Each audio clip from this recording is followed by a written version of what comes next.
Hey there. Ever wonder how a program makes a decision? You know how it chooses what to do next?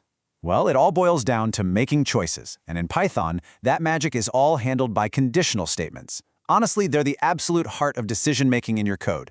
Okay, let's get right into it. So here's our game plan.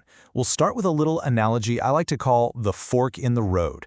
Then we'll get into the nitty-gritty of the core statements, if, else, and elif. From there, we'll level up with some advanced techniques, see how to use logical operators to combine conditions, and then we'll wrap it all up with the key takeaways. Sound good? All right, let's start with that main idea. I want you to imagine your code isn't just a list of instructions, but it's actually a story unfolding, following a path. Well, conditional statements are those moments where your story hits a fork in the road. The program has to stop for a second, check the signs, and then decide which path it's going to take. And that's really the official definition right there. A conditional statement is basically a gatekeeper. It has a specific rule or a condition. If that condition is met, if that rule is satisfied, then boom, the gate swings open and a specific block of code gets to run. If not, well, it might go down a completely different path or maybe just carry on its way. Now here's what's so cool about this. At its heart, this decision-making is super simple. Every single condition, no matter how wild and complicated it looks, has to boil down to one of just two possible answers, true or false. That's it. This binary choice is what we call Boolean logic, and it's the simple, yet incredibly powerful foundation for all of this. So let's see how we actually build these forks in the road. We're going to look at the actual tools Python gives us to make it happen, the if, else, and elif statements. The most straightforward tool is the if statement. It's just a single gate. So here we're checking one thing. Is the variable age greater than or equal to 18? If that condition is true, and only if it's true, the indented code right below it will run. And there you have it. Since age was exactly 18, the condition was met, and the program printed out our message. Easy enough, right? But what happens if that condition is false? That is where else comes into play. It gives us an alternative path. Here, the program first asks, is the temperature greater than 20? If the answer is no, it doesn't just stop. It jumps right down to the else block and runs that code instead. It's a classic either-or scenario. And because our temperature was 15, that first condition was false. So the else block ran, and it told us it's cold. This is just a brilliant way to handle both possible outcomes of a single check. But what if you have more than just two possibilities? For that, we use elif, which is just short for else if. Now, Python checks these in order from top to bottom. First, it asks, is the score 90 or above? Nope. Okay, next. Is it 75 or above? Yes. So it runs that code, and then, and this is key, it skips the rest of the chain completely. And there's the proof. The score was 85. So the elif condition was the first one it found that was true. It printed grade B and moved on. So, what's the big takeaway here? The order of your elif statements really, really matters. Okay, now that we've got the basics down, let's have some fun and explore some more sophisticated ways to structure our program's decisions. Did you know you can actually put a conditional statement inside another one? This is called nesting. In this example, we first check if the person is old enough. If that's true, then we go on to a second inner check. Do they have an ID?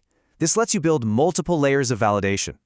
And since both of our conditions were met, the age was over 18 and has ID was true, the innermost message got printed. This is a super powerful way to handle situations where one condition depends on another. You know, sometimes a full if-else block can feel a little clunky for a simple choice. Well, Python gives us this really clean one-line solution called a conditional expression, or as many people call it, a ternary operator. You can literally read this line out loud. The result is even if the number is even. Else, the result is odd. It's just so concise. And there it is. Since 5 isn't evenly divisible by 2, the else part of the expression was used, and our result variable was assigned the value odd. It's such a neat little trick for writing cleaner code. Okay, now this is a really cool Python-specific feature. When you're doing a conditional check, Python doesn't just look for true and false.